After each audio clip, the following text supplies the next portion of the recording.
Hey guys, are you ready to get 1% better today here in lovely Southern California? Not very sunny right now, but I wanted to talk about something that I get asked at the dog park, online at the supermarket, whenever anyone finds out that I'm a physical therapist, randomly on Facebook, is tendons. What do we do about tendons? So golfer's elbow, tennis elbow. Achilles tendons are a little trickier in that they probably won't bark at you until they pop. So this was sparked a little bit by colleague and friend Tony Gentlecore and Shane McLean, so this is for them. Tony Gentlecore, one of the foremost personal trainers in the world, ended up popping his Achilles recently. And what can we attribute that to? I spoke with him a little bit about it. He didn't really progress and load the way he needed to. So we're going to break this thing down. What are tendons? How can we avoid this in the future? And how do we help you, again, get healthier and get your performance better at the same time? All right, so let's go talk about that. So how often do Achilles ruptures happen? The research says, a couple different studies. It's going to vary. Research is always all over the place. But what I'll give you right now is 7 to 40. I wrote it down there. 7 to 40 out of every 100,000 people, adults, in the age range really between the 20s and the 50s. Okay, so that's when most likely ruptures of the Achilles happen. That's a 2018 study, and those incidents in the United States have gone up decade by decade. So we can talk about overall health, collagen, how much we take it in our diets, processed foods, all these different things, stress, all these different things going on that affect that, but we're going to come back and focus about injury rates and aging. What is aging, first of all, right? It's an accumulation of damage. You know, the thought that I have with this is, do we stop dancing because we get old, or do we get old because we stop dancing? Similar to this Achilles situation is we stop doing a lot of the things we did as kids. We don't jump, we don't land a lot as we get older. So if we can incorporate that somehow in a nice, safe, progressive way, which we're going to talk about, that is ultimately what I think will help us avoid having an Achilles rupture, and also, again, improve our overall fitness, which is the goal every day, should be. Let's talk about that. So let's talk about the tendon, right? The Achilles tendon. I mean, this is a little bit longer than it really is, but it's this band, and as it's healthy, when we look at it under a microscope, the parts of the collagen are all lined up in parallel, and they're actually stronger than steel when you have a healthy tendon, Achilles tendon especially. So it's very healthy, it's very strong. As it gets degenerated, as we stop exposing it to the right stimuli, to the right stimulus, right, it starts getting a little funky and less healthy and degenerated. Again, as these things, if you guys have ever had one of these bands, they get a little stiff, they get a little bit less pliable, and you can definitely tell the difference between a new one of these, which this is relatively new, and an older one where you start even seeing some fraying and things like that going on, right? So that's what's going on with the tendon.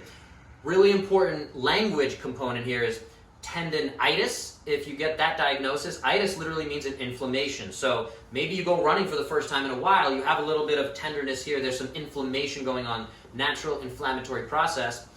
What do we want to do about that? We'll talk about that in another situation, but itis is one part. If that tendon's been achy and problems going on there for more than 3 months, if we're looking at that for real, that should be called an osis, tendinosis, okay? And then again, as we look at these things under the microscope, the longer that's a chronic situation, the longer that's going on, and the more degenerated that tendon is, and we can really diagnose and assess that, the more we can call that tendinopathy, meaning pathology, meaning there's a problem going on with that tendon, maybe we should do something about it. Again, with the Achilles, it is very resilient, and it's going to kind of not send the signals to your brain of, hey, like something's going on here. With tennis elbow, things like that, we tend to know more of what's going on there. It tends to kind of give us those signals, and we are more aware of that. That's more of the light on your dashboard that says something is wrong. Those are the whispers before they become yells. The yells, unfortunately, down here at the Achilles are the Achilles rupturing.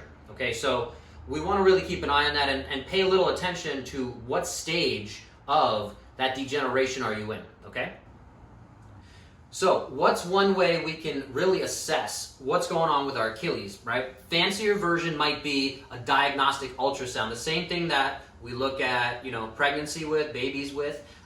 We can look at muscles, and there is a musculoskeletal version of that where we can see how healthy that is. Now, that's a big to-do. That's not something that you're just going to go down to your local physio, and not every physio has that. I don't have that. I've considered getting that machine, but it's not really necessary. A really cheap version of it is if you apply pressure, so also foam rolling. I have a foam roller somewhere over here. It's over there. But if we apply pressure, and again, to do it to yourself is a little tricky, but if I do it to Maha, who's holding the camera there, and I poke on her Achilles, and she does not like me, and she gives me that look, that's not a great look.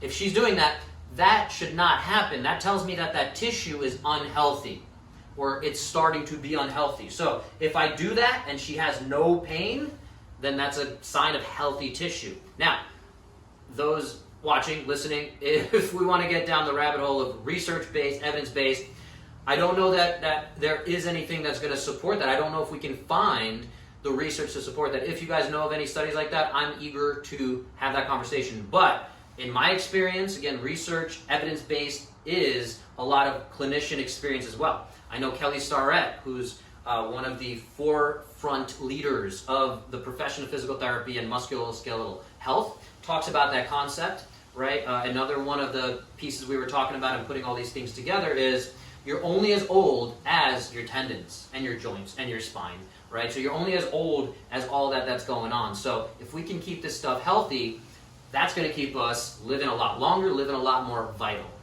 So how do we, once we see that there's something going on, even if there is nothing going on and you have healthy tendon or tissue, as far as we can tell, it is probably in your best interest, in your overall grand scheme of fitness, and which is my brand, Fit Care. If you care about your fitness, you're going to avoid the healthcare system, and you can avoid, hopefully, popping your tendon. There's no 100% guarantee that you're going to avoid that, but the idea is the more exposures and stimulus we have for each different part, all of our head to toe tendons, right? That's what's going to keep us healthy. So, number one, big picture, move better. All right, again, this is kind of going out to Tony Gentlecore, who popped his Achilles, and I know he moves really well. So it's not a 100% thing, but a lot of folks, I think, that end up with these injuries, Achilles ruptures and things like that, are probably creating some kind of compensation up or down the chain. All right, again, when it comes to the Achilles, every time your foot hits the ground, that should be absorbing and kind of acting like a rubber band and absorbing the ground reaction force, whether you're jogging, running, whatever it is, and being able to healthfully, again, if it's not a very well-aligned tendon, it's not going to absorb that force and push that force back so that your muscles can use it. So the more we can move better, meaning, again, there's no limitations of your toe, there's no limitations of your arch, there's no limitations of your ankle range of motion, right? Can we have a really good range of motion? Same thing at the knee, the hip, all the way up and down the chain. Moving better is number one. Number two, load. Okay, so again, tendons respond to load. If you have some pain going on, the number one thing that I want to get incorporated in there is heavy, slow tempo loading for whatever the tendon is. And the more we can get targeted with that, the longer term you're going to fix those tendons and get them healthy and avoid having issues. So again, if this is my tendon and it's kind of wonky, right, I need to start creating that stimulus and slow controlled loading so that it can realign and get healthier. And it's very possible. I've done it with, at this point, probably hundreds of clients, and it's just got to be done the right way. This can be done virtually, this can be done in person, but the point is loading with, again, progression seems to be, in all the different aspects of aspects of research, seems to be the number one way to keep and get your tendons healthier. So the saying that goes in that kind of research circle around tendons is the gains are in the strains. So you can do that with a Z or an S, whatever you want. But the more we can, again, strain, so if I'm doing a heavy load in here, and we can kind of do this, and again, I don't love doing these with rubber bands per se, I'd rather do this with a weight the whole way through, but if it's my bicep tendon, I want to strain my biceps and work through as much of a range of motion and work through nice slow tempo so that I'm loading all the components that are involved in that. Specifically for the Achilles, we might be loading kind of a calf raise. So if we're doing tempo all the way up, all the way down, and I might do this off of a step or something like that so that we can go through the full range of motion. There's numerous protocols out there. I really like I think it's Bayer's, HSR's, heavy slow resistance, and it goes through a 12-week cycle, all right? So you don't have to follow all that. If you want to stay healthy, again, you just want to start to incorporate some components of these. So if you're not loading your Achilles through its full range of motion, you're kind of leaving money on the table and you're setting yourself up to possibly have that rupture down the line. So if you can start incorporating those components, then we're moving in the right direction. So loading it, at some point, again, the jump land mechanics also come into play. So, how often are we even doing some like pogo jumps like that, where again, you're hitting down and absorbing and then again, creating that stimulus into the Achilles just by jumping, really easy.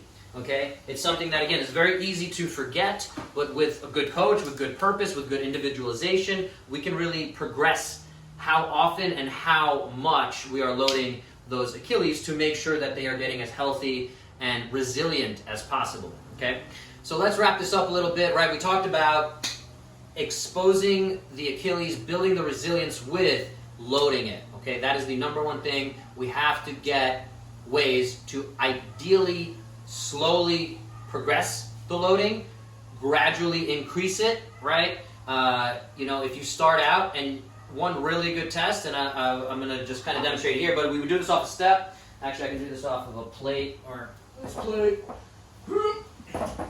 is how many calf raises can we do per side. So it doesn't have to be about balance. I'm going to use this for balance. And on my right leg, I'm going to go down, I'm going to go up. Okay, I'm going to go down, I'm going to go up. And then I want to compare how many I can do on my right versus how many I can do on my left. Okay?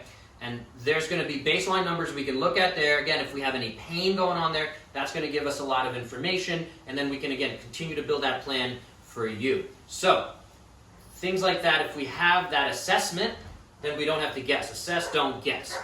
Okay? Some dogs in there, that's fine. So the last bits I want to talk about is, again, variety. So making sure you have some jumping, making sure you have some sled pulling so you can kind of work through and the Achilles gets different loading, all right, different angles that it's going at. So even if you're doing calf raises, you can, do the seated, put some weight on here, and play around with some different angles so that, again, the soleus, which is another part, the next connection, the soleus is here. Then you have the gastroc is the big meteor muscle. That soleus, which is right between the Achilles and the gastroc, is a huge factor in the research, the progressive research, what's coming out around possible Achilles ruptures. So, making sure you're doing something with the soleus, which is generally with the knee bent. So now we want to strengthen with the knee bent, with some resistance there. That's going to, again, get the soleus. So variety is significantly important with some purpose. So am I hitting the jumping component? Am I hitting the soleus at some point? Am I hitting all these calf raises? Whatever it is, there has to be a plan in place. That's what's going to give us the best chance of survival and resilience. So consistency is the last part of that. So depending on how often you train, do you want to include this once a week? Do you want to include this 5 times a week? Every single warm-up, do you need to do that? It really depends. Depends on your age, depends on your health status, depends on your training age. All these different things that, again, an individualized coach is still, in my opinion, always will be the best for you, which is why that is primarily the business model that I follow. I do one-on-one coaching because I think that's the only way we can get someone to buy in and truly help them. It's one thing to get you over some elbow tendonitis or, a golfer's elbow, but long-term, if we can start talking about sleep, stress, hydration, all these different components, doing strength assessments around your soleus, your Achilles, all these different things, that is ultimately the thing that I think is most vital to keeping your tendons, especially the Achilles, as healthy as possible. So avoid those ruptures. Hopefully all these bits made sense. Happy to follow up with any questions if you guys have them. Leave them in the comments. Shoot them over, and let's talk. Stay healthy, get 1% better every day, and have a great day.